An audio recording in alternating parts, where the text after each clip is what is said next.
Une bande de 8 malfrats présumés, composée de 2 gangs de 4 membres chacun, spécialisés dans des activités criminelles différentes. Le premier braquait et volait dans des domiciles, armé de machettes et parfois de poignards, principalement dans le 5e arrondissement de Yaoundé. Mais après avoir été contacté par un jeune homme afin qu'il puisse dépouiller sa tante d'une importante somme d'argent et partager par la suite le butin avec lui, ces hors-la-loi se sont aventurés au quartier Messassi à Yaoundé 1er. Une fois sur place, ils ont ligoté et bâillonné le vigile, mais ces cris ont alerté les habitants de la maison et le voisinage.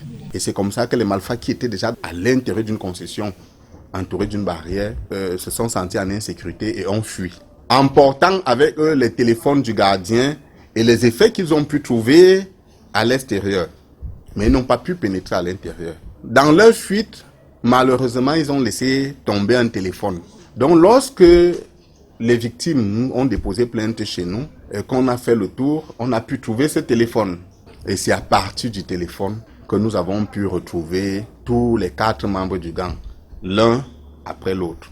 Le second gang, lui, écumait l'axe Rond-Point-Loncac-Nkozwa à la sortie nord de la ville. Le mode d'action de ces individus consistait à cibler les véhicules bloqués dans les embouteillages en pleine circulation. Ils ouvraient rapidement la portière avant ou arrière, s'emparaient des biens du conducteur et prenaient la fuite en un court laps de temps. Les témoins, pris de peur face à leurs poignards, restaient pétrifiés et impuissants. Tous sont désormais entre les mains de la justice.